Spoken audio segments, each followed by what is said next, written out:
அனைவருக்கும் வணக்கம். கெட்ட பழக்கத்தால் உடல்நலம் பாதிக்கப்பட்டு சாவின் விளிம்பு வரை போயிட்டு வந்தேன் என்றும், தற்போது எந்த கெட்ட பழக்கமும் இல்லாமல் இருப்பதாக கடந்த 2 ஆண்டுகளுக்கு முன்பு ரோபோ சங்கர் பேசியிருந்தார். உடல்நலம் பெற்று மீண்டும் படங்களில் பிஸியாக நடித்து வந்த ரோபோ சங்கரின் இந்த திடீர் மறைவு அவரது ரசிகர்களை சோகத்தில் ஆழ்த்தியுள்ளது.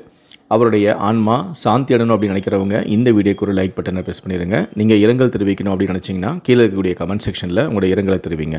சரி, வாங்க இப்போ நாம் வீடியோக்குள்ளே போகலாம். தனியார் தொலைக்காட்சி ஒன்றில் வெளியான நகைச்சுவை நிகழ்ச்சி மூலம் ரசிகர்களின் கவனத்தை ஈர்த்தவர் தான் ரோபோ சங்கர்.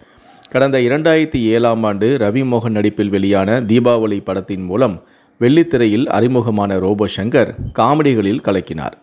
சின்னத்திரை, வெள்ளித்திரை என படு பிஸியாக இருந்த ரோபோ சங்கர் விஜய், அஜித், தனுஷ் உள்ளிட்ட முன்னணி நடிகர்களுடன் நடித்திருந்தார். ரோபோ சங்கர் சில மாதங்களுக்கு முன்பு மஞ்சக்காமலை நோயால் கடுமையாக பாதிக்கப்பட்டார். பின்னர் சிகிச்சைகள் மூலம் மீண்டு வந்த அவர் பழையபடி படங்களிலும் நடிக்கத் தொடங்கினார். முன்பு போல உடல்நலமும் தேறினார். ஆனால் கடந்த 2 தினங்களுக்கு முன்பாக படப்பிடிப்பின் போது மயங்கி விழுந்தார். உடல்நலம் பாதிக்கப்பட்ட அவருக்கு தீவிர சிகிச்சை அளித்தும் பலனின்றி நேற்று இரவு 8:30 மணியளவில் உயிரிழந்தார். ரோபோ சங்கரின் மறைவு திரையுலகினரிடையே பெரும் அதிர்ச்சியை ஏற்படுத்தியுள்ளது. கட்டுமஸ்தான உடலமைப்பு கொண்ட ரோபோ சங்கர் கடந்த சில ஆண்டுகளுக்கு முன்பு மரணத்தின் விளிம்பு வரை சென்றுவிட்டு வந்ததாக உருக்கமாக பேசியிருந்தார். தனியார் கல்லூரி நிகழ்ச்சியில் கடந்த 2023ஆம் ஆண்டு ஜூன் மாதத்தில் பேசிய ரோபோ சங்கர் கூறியது என்னவென்றால், 5 மாதம் படுத்த படுக்கையாகி சாவின் விளிம்பிற்கே சென்று விட்டேன். அதற்கு காரணம் என்னிடமிருந்த சில கெட்ட பழக்கங்கள் தான்.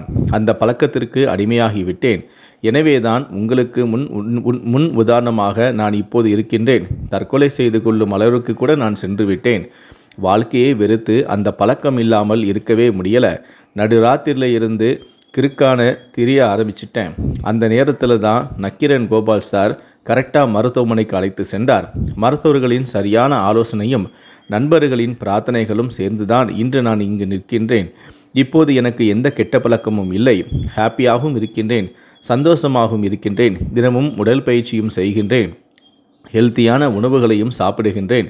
உடல்நலம் பாதிப்பிலிருந்து மீண்டு வந்த ரோபோ சங்கர் மகளான இந்திரஜாவின் திருமணத்தை ஊரே வியக்கும் அளவுக்கு சிறப்பாக நடத்தியும் காட்டினார். சமீபத்தில் இந்திராவுக்கு ஆண் குழந்தையும் பிறந்தது. பேரனுடன் கொஞ்சி விளையாடுவது என குடும்பத்துடன் மகிழ்ச்சியாக இருந்த ரோபோ சங்கர் மீண்டும் திரைப்படங்களிலும் நடித்து வந்தார். இந்த நிலையில்தான் நேற்று முன்தினம் அவருக்கு திடீரென உடல்நலவு குறைவு ஏற்பட்டது. சென்னையில் புதிய படப்பிடிப்பில் ரோபோ சங்கர் நடித்து வந்தபோது திடீரென இரத்தவாந்தி எடுத்து மயங்கி விழுந்தார். இதையடுத்து அவர் சென்னை பெருங்குடியில் உள்ள ஒரு தனியார் மருத்துவமனையில் அனுமதிக்கப்பட்டார். அங்கு அவருக்கு டாக்டர்கள் பரிசோதனை செய்து சிகிச்சையும் அளித்தனர். நீர்ச்சத்து குறைபாடு மற்றும் குறைந்த இரத்த அழுத்தம் ஏற்பட்டுள்ளதாக கூறப்பட்டது. தொடர்ந்து நேற்று முன்தினம் மாலை அவர் ஐசியூ வார்டுக்கு மாற்றப்பட்டார். அங்கு அவருக்கு தீவிரமான சிகிச்சையும் அளிக்கப்பட்டது. இந்த நிலையில்தான் நேற்று அதிகாலையிலேயே அவரது உடல்நிலை கவலைக்கிடமாக உள்ளது எனவும் டாக்டர்கள் கூறியதாக தகவலும் வெளியானது. கல்லீரல், சிறுநீரக குறைபாடு காரணமாக தீவிர சிகிச்சை அளிக்கப்பட்டதாக தகவலும் வெளியானது. இந்த நிலையில்தான் நேற்று இரவு 8:30 மணியளவில் அவர் உயிரிழந்ததாக டாக்டர்கள் தெரிவித்துள்ளனர். ரோபோ சங்கரின் மறைவு செய்தி அறிந்த அவரது குடும்பத்தினர் மற்றும் ரசிகர்கள் இது அதிர்ச்சியை ஏற்படுத்தியும் சோகத்தையும் ஏற்படுத்தியும் உள்ளது. நடிகர்கள், ரசிகர்கள் அவரது மறைவுக்கு இரங்கல் தெரிவித்து வருகிறார்கள். தற்போது ரோபோ சங்கரின் உடலானது அஞ்சலிக்காக சென்னையில் வைக்கப்பட்டுள்ளது.